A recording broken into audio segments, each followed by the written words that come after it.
Season આવે એટલે સાબુદાણાની ચકરી અને બટાકાની વેફર તો અમારા ઘરમાં બને જ. તો આપણે આખું વરસ સ્ટોર કરી શકાય એવી એકદમ સરસ પોચી અને ખાવામાં એકદમ ક્રિસ્પી અને એકદમ ટેસ્ટી એવી સાબુદાણા બટાકાની ચકરી બનાવીશું.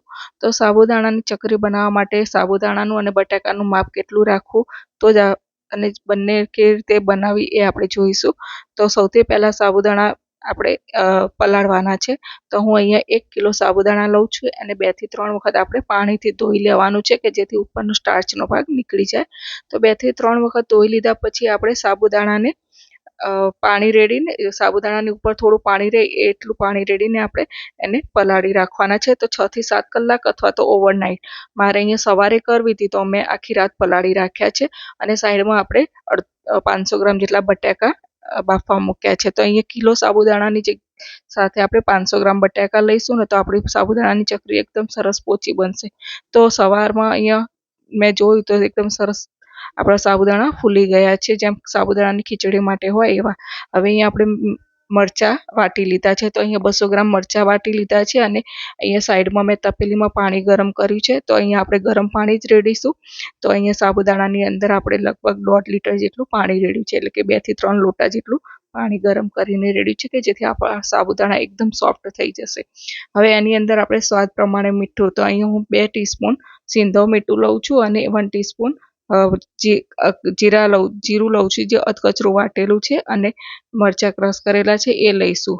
હવે અહીંયા આપણા બટાકા બફાઈ ગયા છે તો એની છાલ નીકાળી લઈશું. તો અહીંયા સતત સાબુદાણાને ખીચાને આપણે હલાવતા રહેવાનું છે અને દાણો એકદમ સરસ ટ્રાન્સફર થઈ જાય ત્યાં સુધી આપણે એને ચલાવતા રહીશું.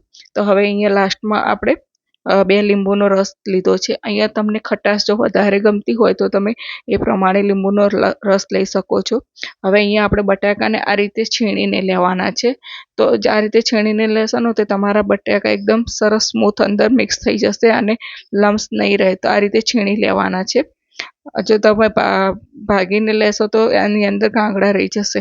તો હવે બધું સારી રીતે આપણે મિક્સ કરી લઈશું અને ગેસની ફ્લેમ અહીંયા સ્લો રાખીશું અને ગેસ ઉપર 5 મિનિટ થવા દઈશું.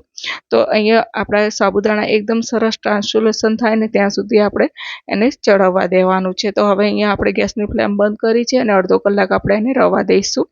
હવે અહીંયા આપણે સાબુદાણા પાડવાનો જે આવો સંચો આવે છે ચકલી અને એની આવી જાળી આવે છે એનાથી આપણે પાડીશું. અને બીજી રીત છે, આ રીતે આપણે કોઈ પણ બેગ કે દૂધની થેલી કે પછી તમે મીઠાની કે કોઈ પણ પાઇપિંગ બેગમાં લઈને પણ આ રીતે તમે પાડી શકો છો. તો અહીંયા થોડું હોલ આપણો મોટો રાખીશું કે જેથી આપણી ચકરી એકદમ સરસ પરફેક્ટ બને. તો આ રીતે આપણે બેગમાં પણ પાડીશું અને સંચામાં પણ આ રીતે આપણે પાડી લઈશું. તો હું અહીંયા થોડી સ્ટીકમાં અને ગોળ ચકરી બંને રીતે પાડીશું.